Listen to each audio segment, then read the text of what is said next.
bonjour, donc j'ai décidé d'aller à la pêche, on est au mois d'avril et puis il fait pas très chaud, cette nuit il a fait 4 degrés, il y a quelques rayons de soleil la journée donc il y a peut-être moyen de prendre des poissons de journée et puis j'ai vu quelques poissons passer en bordure. Donc pour essayer de pratiquer une pêche rapide, j'ai utilisé en fait la gamme des produits donc Tuna Max, donc des bouillettes, donc là j'ai décidé de prendre de la 24, donc de la méthode, du pellet en 6 mm et puis donc le stick mix donc, qui permet de confectionner des sticks comme son nom l'indique, le dip et enfin les bouillettes équilibrées, hein, donc les balances. Voilà.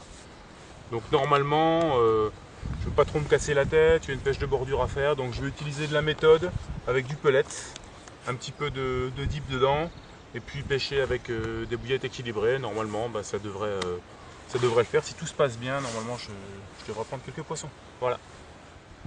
Donc je vais commencer à préparer mon mélange. Donc je vais prendre donc de la méthode, hein, donc Tuna Max, donc la méthode Tuna Max. Donc là je vais quand même en mettre assez, hein, parce que je vais quand même pêcher une bonne partie de la journée. Ensuite du pellet en 6 mm.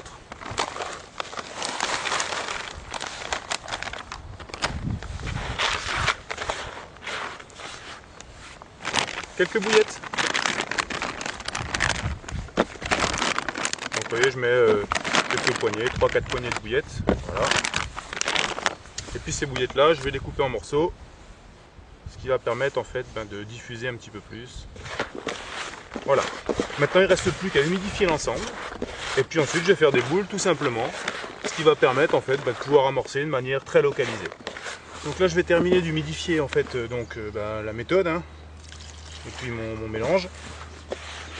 Voilà.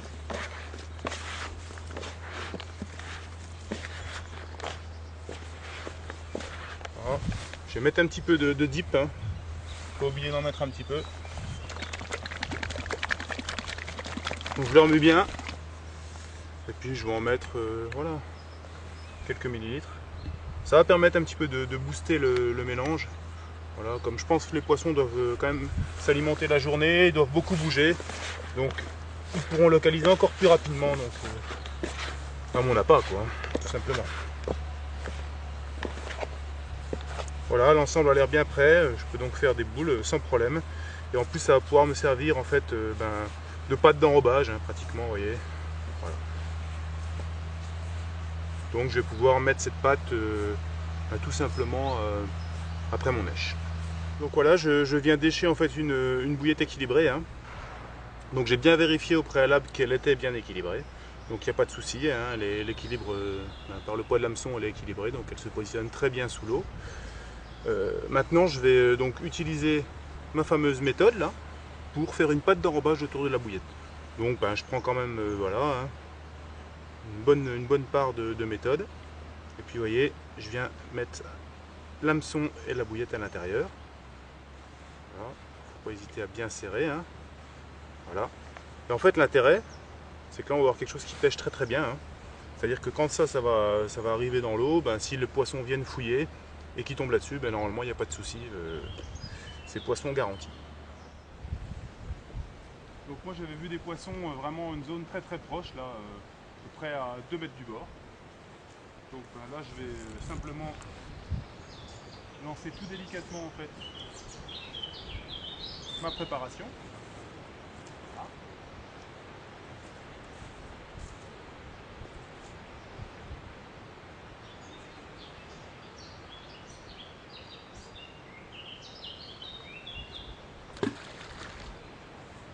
Donc cette zone est plutôt dure en fait, hein. Il y a un petit peu de sable sur le fond, donc je sais que ça tombe dans de bonnes conditions et que ça pêche. Ça pêche très bien. Voilà. Je vais préparer la canne, conditionner la canne. Et maintenant je vais compléter mon amorçage en lançant quelques boules que j'avais préparées bien avant.